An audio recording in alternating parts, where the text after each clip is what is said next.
अस्सलाम वालेकुम। ASM news के साथ मैं हूँ रुबाब फातिमा। नजर डालते हैं आज की हेडलाइंस पर। वज़ीर मुमलिकत बराए दाखिला तलाल चौधरी ने कहा है कि बानी PTI के बेटों को पाकिस्तान आना चाहिए मगर वो आएंगे नहीं। पार्लियामेंट हाउस में गुफ्तगू करते हुए उन्होंने कहा कि बानी PTI के बेटों को भी पता चलना चाहिए कि वालिद ने इस मुल्क से क्या खिलवाड़ किया है। याद रहे कि इससे कबल PTI के सेक्रेटरी जनरल सलमान अकरम राजा ने कहा था कि बानी PTI के बेटों का तहरीक का हिस्सा बनना उनका हक है। फैमिली का बानी PTI से ताल्लुक अलग नौयत का है। इस्लामाबाद हाई कोर्ट के बाहर मीडिया से गुफ्तगू करते हुए उन्होंने कहा कि बानी PTI और बुशरा बीबी का हक है कि सजा मुअत्तली की दरख्वास्त जल्द सुनी जाए। PTI के रहनुमा का कहना है कि अपने हक के लिए बाहर निकलना गलत नहीं। बेनजीर भुट्टो ने भी तहरीक चलाई। तारीख में कई रोज सड़कों पर तहरीकें चलाई गई। उन्होंने कहा कि सूबे की हैसियत बदलनी है तो 2/3 अक्सरियत जरूरी है। 2/3 अक्सरियत हुकूमत को मखसूस नशिस्तें मिलने के बाद भी नहीं मिली।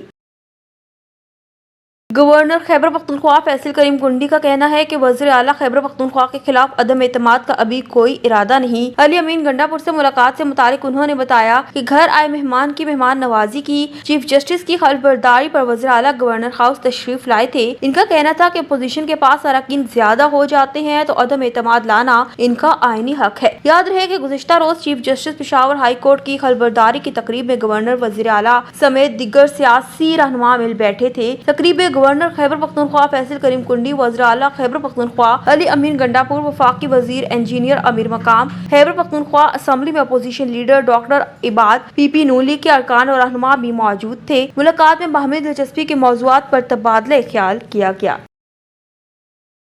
लाहौर हाई कोर्ट बार और लाहौर बार ने जजेस सीनियरिटी केस का फैसला सुप्रीम कोर्ट में चैलेंज कर दिया। दोनों बार्स ने सुप्रीम कोर्ट के फैसले के खिलाफ अलग अलग इंट्रा कोर्ट अपीलें दायर कर दी। अपीलों में 5 रुकनी बेंच का फैसला कल अदम करार देने की इस्तदा की गई। अपीलों पर फैसले तक 5 रुकनी बेंच का फैसला और इसके नतीजे में होने वाले इकदामात मुअत्तल करने की इस्तदा भी की गई। अपीलों में मौक़िफ़ अपनाया गया कि सुप्रीम कोर्ट का फैसला आइन और तयशुदा अदालती असूलों के खिलाफ है। अपीलों में कहा गया कि जजेस की सीनियरिटी तय करने का मुस्लिमा तरीक़ाकार मौजूद है। सदर मुमलिकत को सीनियरिटी तय करने की हिदायत करने की आइन में गुंजाइश नहीं।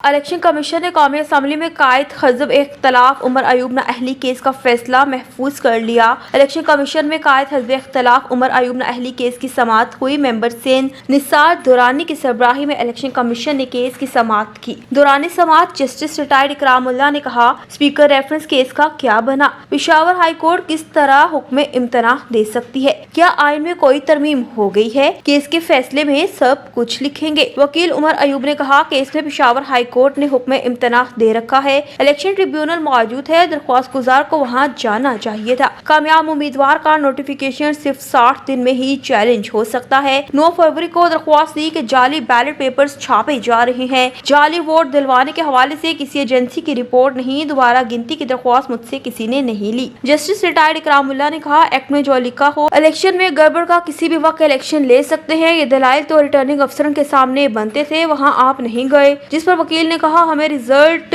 कंसोलिडेशन के हवाले से कोई नोटिस नहीं मिला। उमर अयूब की जानिब से पेशावर हाई कोर्ट से हुक्म इम्तना हासिल करने पर अरकान इलेक्शन कमीशन के सवालात। कहा, हाई कोर्ट स्पीकर के रेफरेंस पर हुक्म इम्तना कैसे दे सकती है? फैसले में सब कुछ लिखें।